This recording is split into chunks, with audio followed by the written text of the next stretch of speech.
રહ્યા છો afternoon prime time આપની સાથે હું છું ઝરણા। અમદાવાદમાં પોલીસ કર્મીએ કર્યો છે આપઘાત। પાલડી પોલીસ સ્ટેશનના હેડ ક્લાર્કે એકાઉન્ટ રૂમમાં ગોળી મારી મોતને વહાલું કર્યું। હેડ ક્લાર્ક ઉમેશ ભાટિયાની આત્મહત્યાથી સહકર્મીઓમાં પણ શોકનો માહોલ છે। તો સૂત્રો અનુસાર મૃતક પાસેથી સ્યુસાઇડ નોટ મળી આવ્યો છે, જોકે હાલ આત્મહત્યાનું કારણ સામે નથી આવ્યું।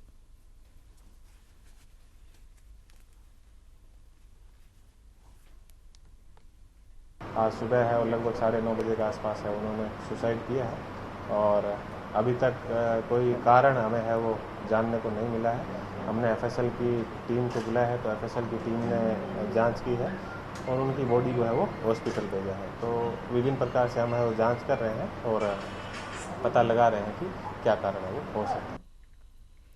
तो પોલીસકર્મીએ શા કારણે આપઘાત કર્યો, શા કારણે તેણે કર્યું મોતને વહાલું, તે વિશે હાલ પોલીસ તપાસ ચલાવી રહી છે। પહેલા તો તે જે પોલીસ સ્ટેશનમાં ફરજ બજાવતો હતો તે પોલીસ સ્ટેશન પહોંચ્યો અને ત્યારબાદ તેણે એકાઉન્ટ રૂમમાં જઈને લમણે ગોળી મારી મોતને વહાલું કરી દીધું। આ અંગેની જાણ પોલીસને થતાં તુરંત જ આ મામલે તપાસ ચાલુ કરવામાં આવી, પરિવારજનોને જાણ કરવામાં આવી, જો કે હાલ પણ મોતનું કારણ અકબંધ છે।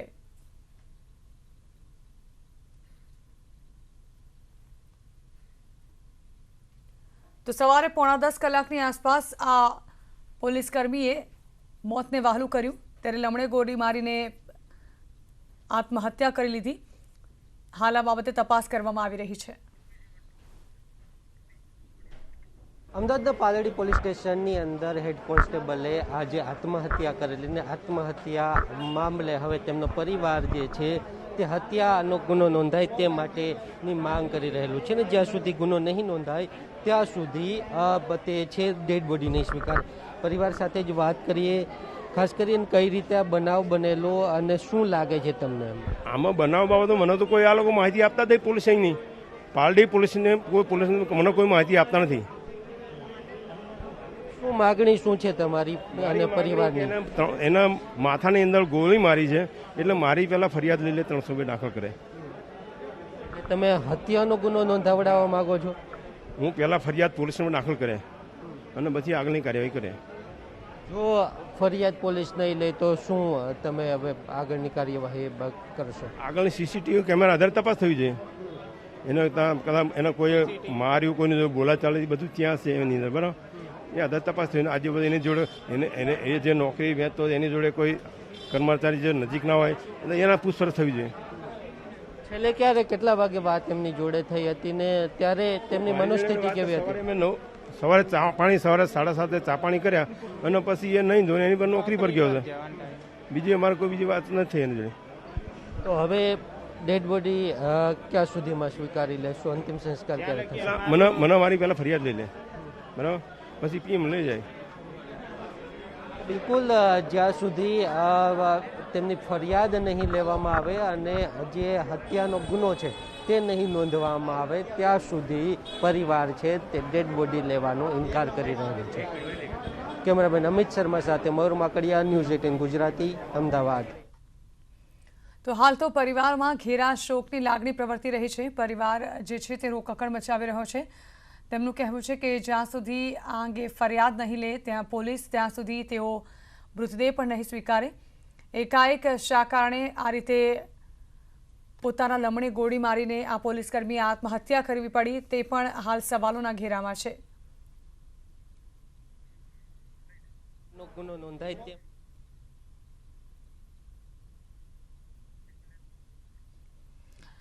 તો મૃતકના પરિવારજનોએ પાલડી પોલીસ પર પણ આક્ષેપ કર્યા છે। તેઓએ કહ્યું છે કે પુત્રની હત્યા થઈ હોઈ શકે છે। પુત્રને પોલીસ માનસિક દબાણ કરતી હોવાનો આક્ષેપ પણ પરિવારજનોએ કર્યો છે।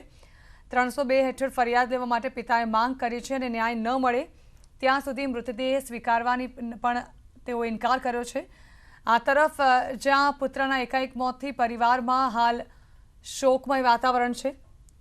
પરિવારજનો કહી રહ્યા છે કે પોલીસના કારણે જ આ પ્રકારની ઘટના ઘટી છે અને બની શકે કે પોલીસે જ મારા પુત્રની હત્યા કરી હોઈ શકે તે પ્રકારના આક્ષેપ પણ પરિવારજનો હાલ તો આ પોલીસકર્મીના મોતને લઈને લગાવી રહ્યા છે। જોકે આ અંગે હાલ તપાસ કરવામાં આવશે। કહેવામાં આવી રહ્યું છે કે કોઈ સ્યુસાઇડ નોટ નથી મળી આવી, જેના કારણે હજુ પણ આ મોતને લઈને અસમંજસ છે। વધુ માહિતી સંવાદદાતા મયુર માકડિયા આપી રહ્યા છે। મયુર, પોલીસ કર્મીના મોત સાથે જ અનેક રહસ્યો ઊભા થઈ ગયા છે, જ્યાં એક તરફ પરિવારજનો કહી રહ્યા છે કે તેની હત્યા થઈ હોઈ શકે છે, બીજી તરફ પરિવારજનો મૃતદેહ સ્વીકારવાનો પણ ઇનકાર કરી રહ્યા છે. જાણવા માંગીશું શું ઘટના સામે આવી રહી છે? બિલકુલ, પાલડી પોલીસ સ્ટેશન કોન્સ્ટેબલ આત્મહત્યા કરેલી ત્યારબાદ તેમની જે બોડી છે તે અભિયેશ હોસ્પિટલ લાવવામાં આવેલ છે. અહીં તેમના પરિવારજનોએ બોડી સ્વીકારવાનો ઇનકાર કરેલો છે ને હત્યાનો ગુનો નોંધવા માટે એની જે દરખાસ્ત છે તે કરેલી છે.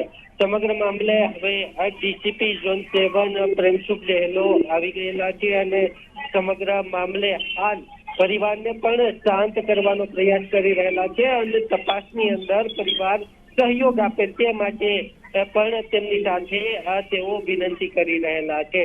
પરંતુ હાલ જે વિગત મળી રહેલી છે તે અનુસાર પરિવાર છે તે પીએમ કરાવવા માટે તૈયાર નથી અને ડેડ બોડી સ્વીકારવા માટે પણ તૈયાર નથી. પરિવારનો આક્ષેપ છે કે તેમના જે પુત્ર છે તેમને ક્યારે આત્મહત્યા ન કરે અને તેની હત્યા થઈ છે તેવી આશંકા છે.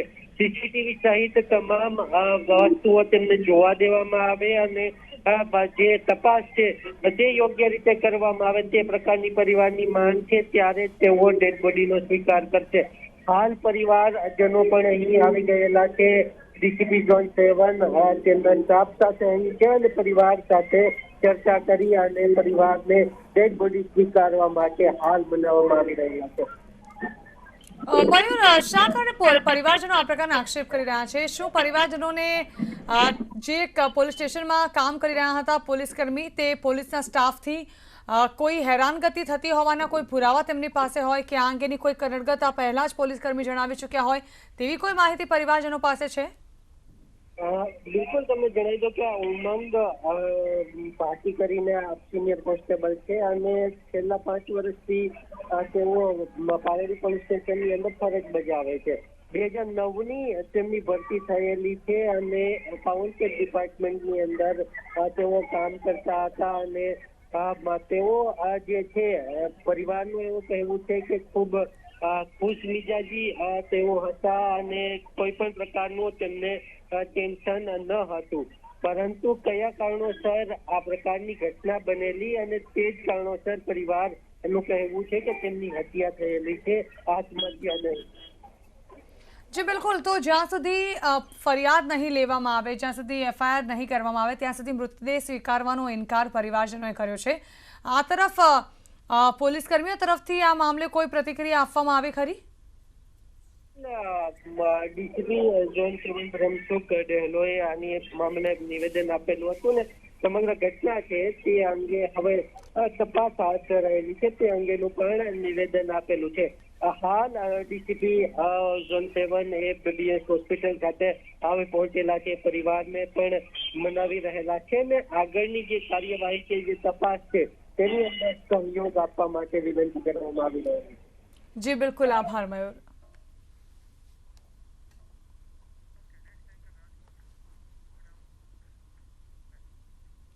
અને સમાચારો જોઈએ તો પિતાના મારથી એક 8 વર્ષના પુત્રનું મોત થયું છે, જ્યાં રાજકોટ શહેરના કાલાવડ રોડ પર આવેલ નંદનવન સોસાયટીમાંથી આ પ્રકારની ઘટના સામે આવી છે. એક નેપાળી પરિવારના નાનકડા બાળકને ગંભીર પરિસ્થિતિમાં મોડી રાત્રે રાજકોટ સિવિલ હોસ્પિટલ લઈ જવામાં આવ્યો હતો, જ્યાં તેનું મોત નીપજ્યું. બાળકનું શંકાસ્પદ મોત થતાં સિવિલ હોસ્પિટલે તાલુકા પોલીસને અંગે ફરિયાદ કરી હતી. બાળકના શરીર પર માર માર્યો હોવાના નિશાન હોવાનું પ્રાથમિક તપાસમાં સામે આવ્યું. બાળકના પિતાની પૂછપરછ કરતા સમગ્ર ઘટના સામે આવી. પોલીસની પૂછપરછ દરમિયાન પિતાએ જણાવ્યું કે બાળક જમવા ન બેસતો હોવાથી અને તોફાન કરતો હોવાથી તેને માર માર્યો હતો. બાળક ભાગતા નીચે પડી ગયો અને માથાના ભાગમાં વાગ્યું હતું. પોલીસની પ્રાથમિક તપાસમાં સામે આવ્યું છે કે આરોપી પિતા સિદ્ધરાજને દારૂ પીવાની ટેવ હતી અને તે તેની પત્નીને પણ માર મારતો હતો. જોકે આ સમગ્ર મામલે પોલીસ હાલ તપાસ કરી રહી છે.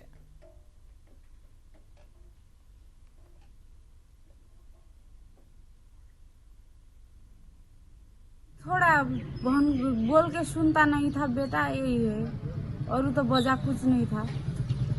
तुमको भी मारा था कल रात को? हाँ, मेरे को भी मारा 2-3 झापड़. વરસાદ અંગે હવામાન વિભાગે કરી છે આગાહી. દક્ષિણ ગુજરાત અને સૌરાષ્ટ્રમાં 2 દિવસ પડી શકે છે વરસાદ. આજ અને આવતીકાલે છે વરસાદની આગાહી. મધ્ય ગુજરાતમાં છૂટોછવાયો વરસાદ પડી શકે છે, તો દક્ષિણ ગુજરાતમાં માછીમારોને દરિયો ન ખેડવા માટે સૂચના આપવામાં આવી છે.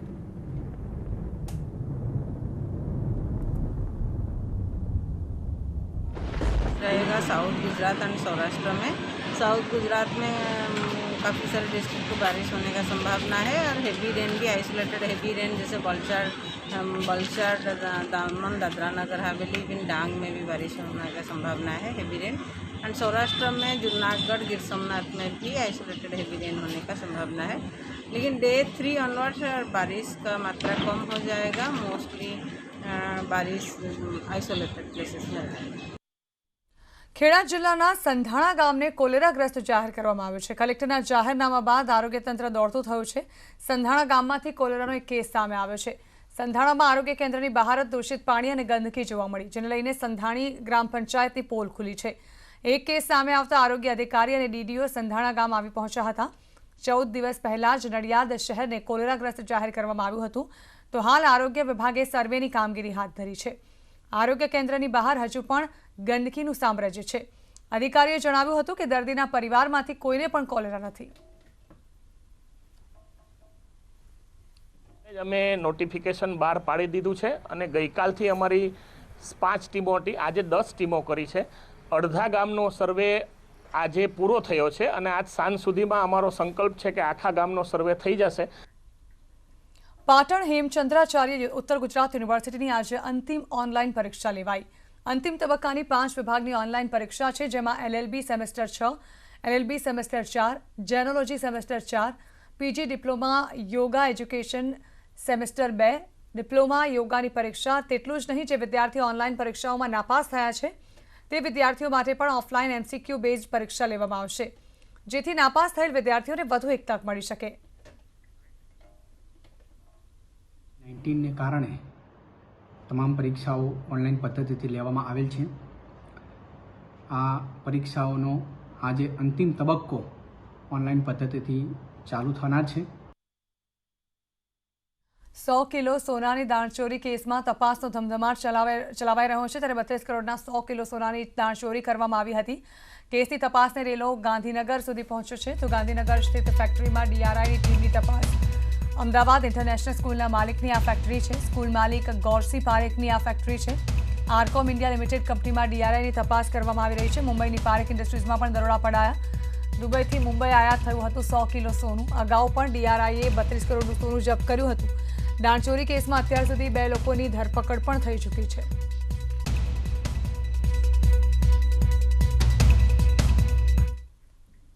તો અમદાવાદમાં ચોરીનો ભેદ ઉકેલાયો। ચંદ્રનગર પાસે ચંદ્રમૌલેશ દેરાસરમાંથી 17 મૂર્તિની ચોરી થઈ હતી, જેનો ભેદ ઉકેલાઈ ગયો છે। પોલીસે ગણતરીના કલાકોમાં જ CCTV ફૂટેજના આધારે ભેદ ઉકેલ્યો છે અને એન્ટિક પંચધાતુની ચોરાયેલી તમામ મૂર્તિઓ મળી આવી છે।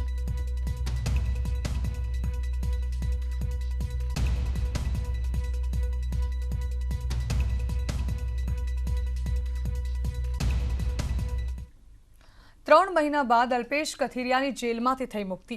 સુરતમાં ચૂંટણી સમયે એટ્રોસિટીના કેસમાં જેલમાં કેદ હતા પાટીદાર નેતા અલ્પેશ કથિરિયા। જામીન મંજૂર કરતા કથિરિયાને જેલમાંથી મુક્તિ મળી। કથિરિયાનું સ્વાગત કરવા કોંગ્રેસ નેતા હાર્દિક પટેલ પણ સુરતની લાજપોર જેલ પહોંચ્યા। લાજપોર જેલ મોટી સંખ્યામાં બહાર પાટીદાર યુવાનો પણ કથિરિયાનું સ્વાગત કરવા પહોંચ્યા હતા। તો જેલમાંથી બહાર આવ્યા બાદ કથિરિયા મંદિરે દર્શન કરવા પહોંચ્યા। તો મીડિયાના સવાલ પર અલ્પેશ કથિરિયાએ કહ્યું કે સમાજ સાથે હતો, છું અને રહીશ।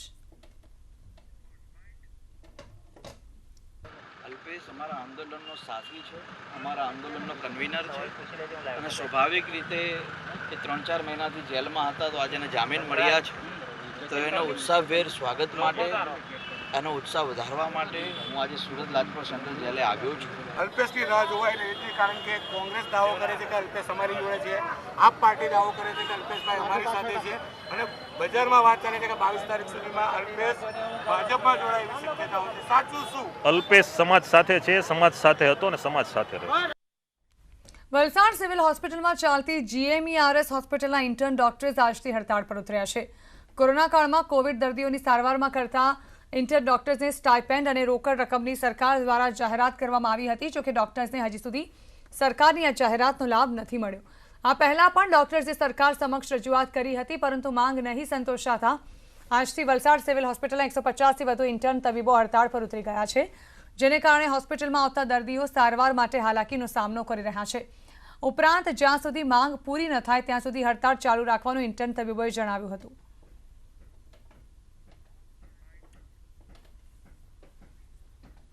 અત્યારે GMRS મેડિકલ કોલેજ વલસાડમાં 150 ઇન્ટર્ન જે છે એ બધા જ હડતાલ ઉપર ઉતરેલા છે.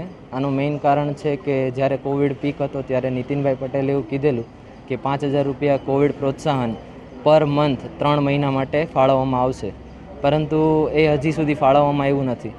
અમારા ઇન્ટર્ન ડૉક્ટર્સ જે ટ્રેની ડૉક્ટર હોય છે એ સ્ટ્રાઇક પર છે. એ 166 ઇન્ટર્ન ડૉક્ટર છે, એમાંથી 4 જે ફોરેનથી કરેલા ઇન્ટર્ન ડૉક્ટર છે તે બી છે અમારી પાસે. એ લોકો છે કામ પર, બાકીના સ્ટ્રાઇક પર છે. અને એ લોકો ઇન્ટર્ન ટ્રેની ડૉક્ટર હોય એટલે એ લોકોની ઉપર તો અમારી પાસે JR SR ફેકલ્ટી બધા હોય જ છે, તો એ લોકોની જગ્યાએ હવે એ લોકો બધું આ પેશન્ટ મેનેજમેન્ટનું વર્કલોડ સંભાળશે. અમદાવાદ 16 સિવિલ તથા વલસાડ મેડિકલ કોલેજના ઇન્ટર્ન તબીબો હડતાળ પર ઉતર્યા. સરકારે જાહેર કરેલું કોવિડ ભથ્થું ન મળતા ઇન્ટર્ન ડોક્ટર્સે આંદોલનનો માર્ગ અપનાવ્યો. ઇન્ટર્ન ડોક્ટર્સને કોવિડ ડ્યુટી બદલ સ્ટાઇપેન્ડ ઉપર 5,000 વધારાનું ભથ્થું સરકારે જાહેર કર્યું હતું, જે રાજ્યની અમુક કોલેજના ઇન્ટર્ન ડોક્ટર્સને મળી ગયું છે, જ્યારે કે અમુક કોલેજના ઇન્ટર્ન ડોક્ટર્સને 4 મહિનાથી આ ભથ્થું નથી ચૂકવાયું તેવો આક્ષેપ કરાયો છે. આ ભથ્થું ચૂકવવાની માંગ સાથે ઇન્ટર્ન ડોક્ટર્સ હડતાળ પર ઉતર્યા છે.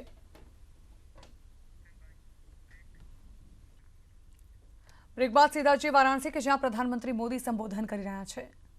आत्मीय प्रयासों से काशी को ये उपहार मिला है. प्राइम मिनिस्टर श्री सुगा योशिहिदे उस समय चीफ कैबिनेट सेक्रेटरी थे. तब से लेकर पीएम की भूमिका तक लगातार वो इस प्रोजेक्ट में व्यक्तिगत रूप से इन्वॉल्व रहे. भारत के प्रति उनके इस अपनेपन के लिए हर एक देशवासी उनका आभारी है. साथियों, आज के इस आयोजन में एक और व्यक्ति है जिनका नाम लेना मैं भूल नहीं सकता. जापान के ही मेरे एक और मित्र शिंजो आबे जी. मुझे याद है शिंजो आबे जी जब प्रधानमंत्री के तौर पर काशी आए थे तो रुद्राक्ष के आइडिया पर उनसे मेरी लंबी चर्चा हुई थी. उन्होंने तुरंत ही अपने अधिकारियों से इस आइडिया पर काम करने को कहा. इसके बाद जापान का जो कल्चर है, उनका गुण है, चर परिचित, उनकी विशेषता है परफेक्शन और प्लानिंग. इसके साथ इस पर काम शुरू हुआ और आज ये भव्य इमारत काशी की शोभा बढ़ा रही है. इस इमारत में आधुनिकता की चमक भी है और सांस्कृतिक आभा भी है. इसमें भारत जापान रिश्तों का कनेक्ट भी है और भविष्य के लिए अनेकों संभावनाओं का स्कोप भी है. मेरी जापान यात्रा के समय हमने दोनों देशों के रिश्तों में पीपल टू पीपल रिलेशंस में इसी अपनेपन की बात कही थी. हमने जापान से ऐसे ही सांस्कृतिक संबंध की रूपरेखा खींची थी. मुझे खुशी है कि आज दोनों देशों के प्रयासों से विकास के साथ साथ रिश्तों में मिठास का नया अध्याय लिखा जा रहा है. काशी के रुद्राक्ष की तरह ही अभी कुछ हफ्ते पहले ही गुजरात में भी जापानी जैन गार्डन और काइजेन एकेडमी का भी लोकार्पण हुआ था. जैसे ये रुद्राक्ष जापान की ओर से भारत को दी गई प्रेम की माला की तरह है, वैसे ही जैन गार्डन भी दोनों देशों के आपसी प्रेम की सुगंध फैला रहा है. इसी तरह चाहे स्ट्रेटेजिक एरिया हो या इकोनॉमिक एरिया, जापान आज भारत के सबसे विश्वसनीय दोस्तों में से एक है. બ્રેક બાદ જોઈએ વારાણસી કે જ્યાંથી પ્રધાનમંત્રી મોદી સંબોધન કરી રહ્યા છે। सारंगी और पखावज हो या सहनाई हो, मेरे बनारस के तो रोम रोम से गीत, संगीत और कला झरती है। यहां गंगा के घाटों पर कितनी ही कलाएं विकसित हुई हैं, ज्ञान शिखर तक पहुंचा है और मानवता से जुड़े कितने गंभीर चिंतन इस मिट्टी में हुए हैं। और इसलिए बनारस गीत संगीत का, धर्म अध्यात्म का, ज्ञान विज्ञान का एक बहुत बड़ा ग्लोबल सेंटर बन सकता है। साथियों, बौद्धिक विमर्शों के लिए, बड़ी सेमिनार्स और कल्चरल इवेंट्स के लिए बनारस अपने आप में एक आइडियल लोकेशन है। देश विदेश से लोग यहां आना चाहते हैं, यहां रुकना चाहते हैं।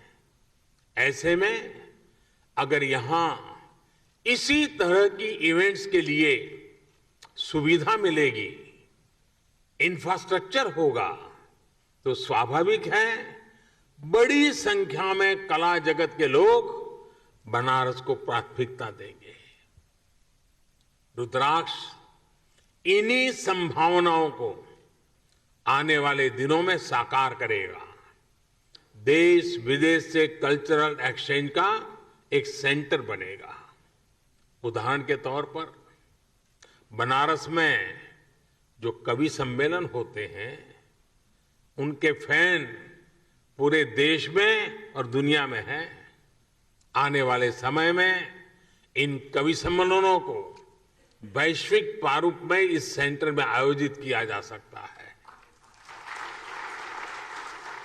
यहां 1200 लोगों के बैठने की व्यवस्था के साथ सभागार और सम्मेलन केंद्र भी हैं, पार्किंग सुविधा भी है और दिव्यांगजन के लिए भी विशेष इंतजाम है। इसी तरह पिछले 6-7 सालों में बनारस के हैंडीक्राफ्ट और शिल्प को भी प्रमोट करने, मजबूत करने की दिशा में काफी काम हुआ है। इससे बनारसी सिल्क और बनारसी शिल्प को फिर से नई पहचान मिल रही है। यहां व्यापारिक गतिविधियां भी बढ़ रही है। रुद्राक्ष इन गतिविधियों को भी बढ़ाने में मदद करेगा। इस इंफ्रास्ट्रक्चर का कई तरह से बिजनेस एक्टिविटीज में इस्तेमाल किया जा सकता है।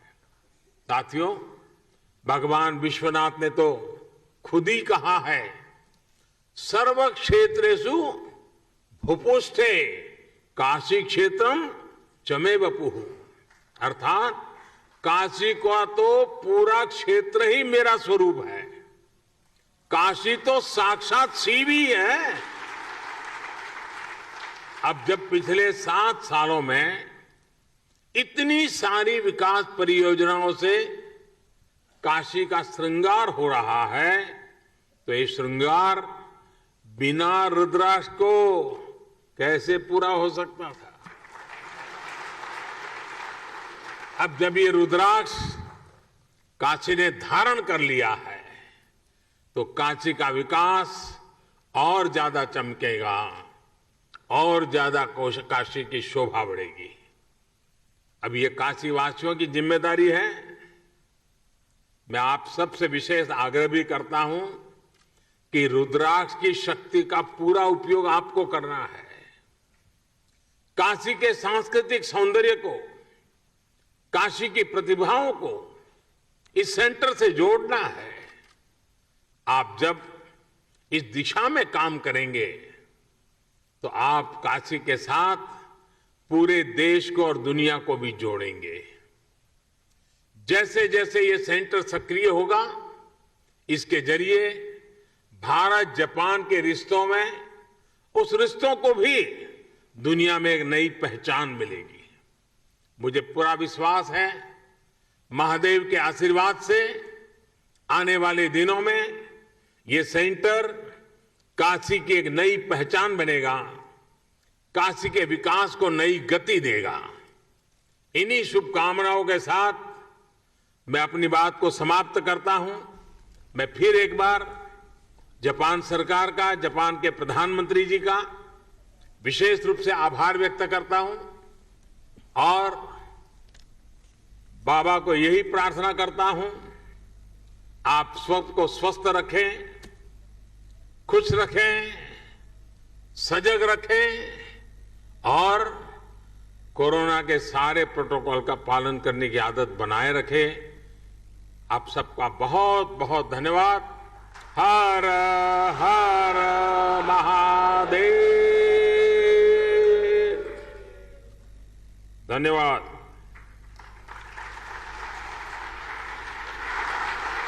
તો પ્રધાનમંત્રી મોદી રુદ્રાક્ષ સેન્ટર ખાતે લોકાર્પણ માટે પહોંચ્યા હતા। લોકાર્પણ કાર્યક્રમમાં પહોંચ્યા બાદ તેઓએ જાપાનના પૂર્વ વડાપ્રધાન શિન્ઝો આબેનો પણ આભાર માન્યો। રુદ્રાક્ષ સેન્ટર કે જે જાપાન ભારતની દોસ્તીને આગળ વધારતું માનવામાં આવી રહ્યા છે, જેને લઈને આજે વારાણસીની મુલાકાત દરમિયાન તેઓએ અહીં રુદ્રાક્ષ સેન્ટરનું લોકાર્પણ કર્યું હતું।